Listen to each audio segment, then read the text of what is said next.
This is Gordon. We're going to do outer tie rod ends on this truck today, and we also have a brake problem. I don't know, we're not going to do it on the same video. We'll separate them. This is, let me get the camera set up here. This is our outer tie rod end right here. That's the tie rod. The inner is just the same as this, but it's on that end of it.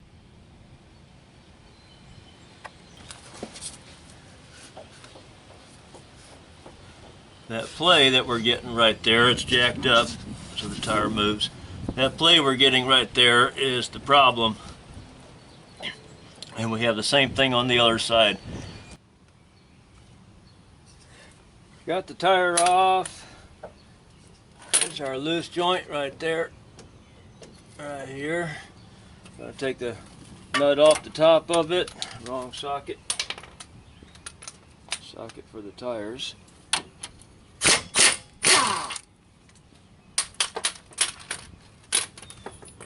And then I'm going to pop this right here with a hammer. That's how you get it off of there. And then I'm going to stick it back in there just to hold it.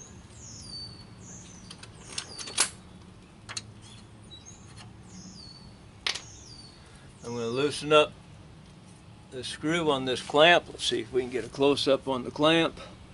I don't know that we need to. I think anybody's going to do this is going to know what that clamp looks like. I got a special tool for rotating this thing. It's got a split here. It's on the bottom right now. It doesn't have to be. It's wherever the thing winds up. That's how you adjust it. One thread is left-hand thread, the other thread's right-hand thread, and when you screw this thing, it either pulls it in or pushes it out. That's how you adjust your alignment.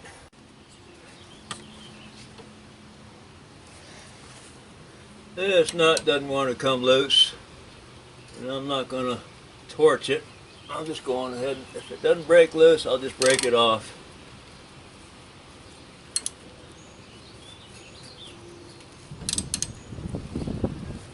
Put another one in it. Oh, it's starting to turn. Usually that's the only one you gotta take off, is the one on the side that you're gonna unscrew. When you can, you want to match up your part without unwrapping it, if at all possible. And the length of it and the basic size and style all looks pretty good to me. So I'm going to go ahead and unwrap it. We're doing both sides. The part number on both parts is the same part number. Usually the last number, the last digit, or the last two digits. If there's a difference there, then one might be different, like one might be left-hand thread and the other right-hand thread. But both of these outers look like they're going to be right-hand threads, so the inners would have to be the left-hand thread. Yep, looks good. And we're going to count the turns out. 1,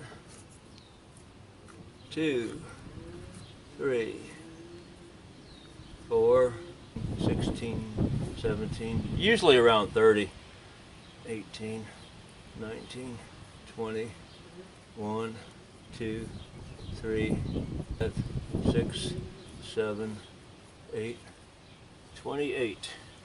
Now we're going to match up the parts side by side and see what the length is.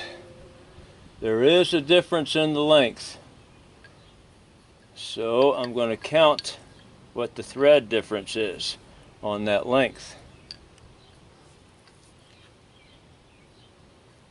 Stick them together as close as I can, and it looks like we're going to be 1, 2, 3, 4, 5, 6.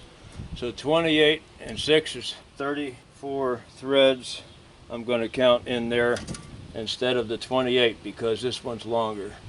You get that with aftermarket parts. There's usually something different.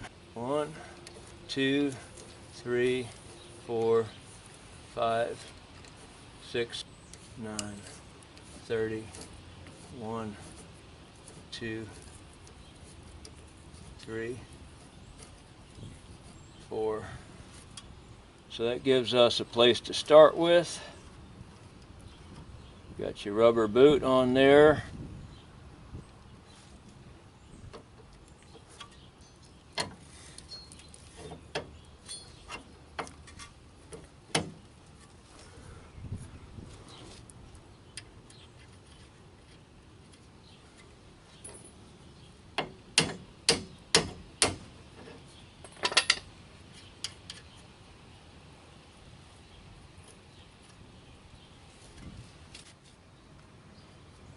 Make a note of where the hole is for the cotter pin.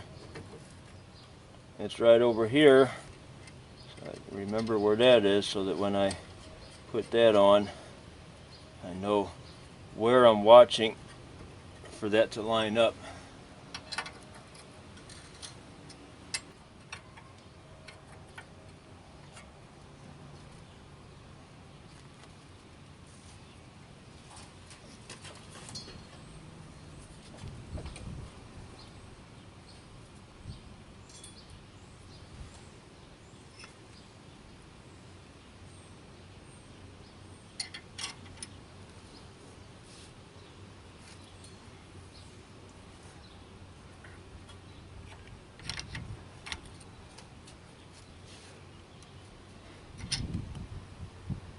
I don't know if you can see that, how I hooked that wrench on there. Just a short one, but gives me a little leverage to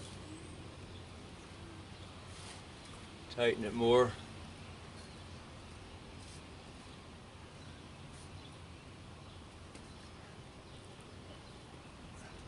You don't want to do that with an impact wrench because you don't know where it's going to stop.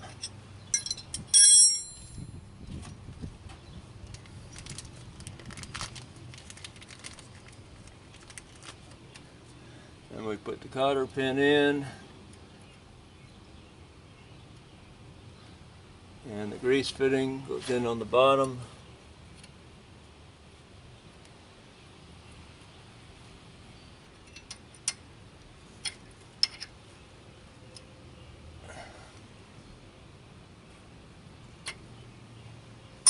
Got to go do the other side, and then I'll show a trick for getting the alignment set where it's safe to drive and not an emergency to get it aligned. I'm on the other side. I've got this going, and I forgot to show a trick to do in case, because the other side, it came right out, screwing it by hand. This one's coming out by hand too, but when they don't, you can stick a wrench on there like that and turn it, and if that's not enough power, you can take a deep well socket with an extension. A 1/2-inch drive is better because you might bend a 3/8 drive one, but you can put a socket and an extension on there and support this with something. Maybe put a jack stand under it or something, and then just wrench that thing over and break it loose and start turning it around like that. Usually a wrench works for me, and that's all I need to use. So I thought I'd add that to the video. I'll finish putting this together and then we'll look at the alignment. What I have done here is, you can see that's the front tire on the driver's side, and I've lined up the sidewall, the front sidewall with the back sidewall on the tire. And I'll show you here what I'm talking about. This sidewall here in the front with the back of the sidewall on the back of the tire. I've lined both of those up like a rifle shot down here and set that can down there. Actually, I did it from this end.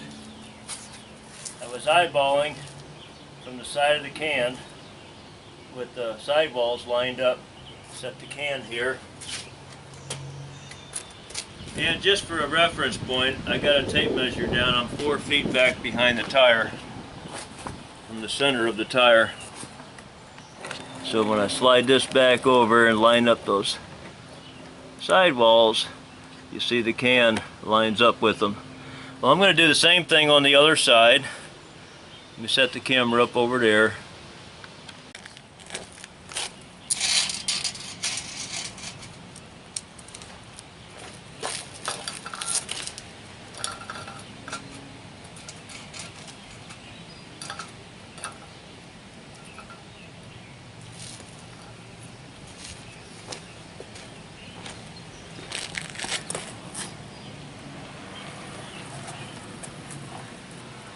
Another visitor.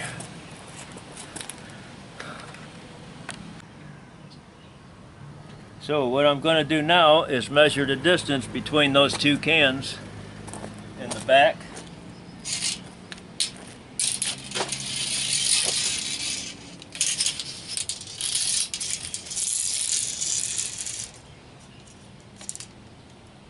"77.5"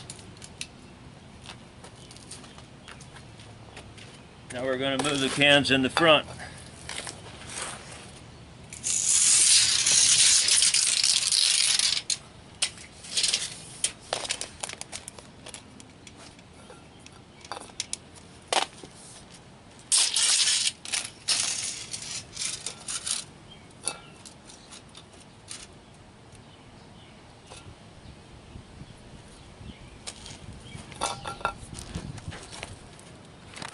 Put the cans 3 feet in front of the tires. It doesn't matter as long as you're about the same distance both times. I'm 4 feet behind the tire and 3 feet in front. It's just something to work with. It doesn't have to be those measurements. And the same thing over here. Got them lined up 77.5" between the two cans in the back, and we got 77 inches in the front. So that's okay. I'm going to leave it alone. All I wanted was just a little bit toe in. Toe in means the front of the tires are more inside than the back. And as far as the distance of measurement, they're closer together. The front of the tires are farther in than the back is. And that's what you want. And I'm going to guess that the main reason why is just the road resistance of the truck traveling down the road is pushing the wheels back somewhat, and when they're being pushed backwards a little bit, they're naturally going to go toe out. So it kind of balances it out when it's going down the road by it being toe in slightly. Somebody told me a long time ago who did alignments, this was on cars many years ago, he said, yeah, if you're about a 1/16 of an inch toe in, that's the front of your tire from the back of the tire, then you're good. Well, we're 1/2 inch toe in, but we're 3 feet in front of the tire and 4 feet in the back. So we're still toe in. And one thing I forgot to mention, when you check your alignment, make sure your steering wheel is centered. If your steering wheel doesn't center when your wheels are centered, then you got to pull the horn off and make sure there's a little mark inside the shaft, the steering shaft. Make sure that is lined up with the mark on the steering wheel where it mounts.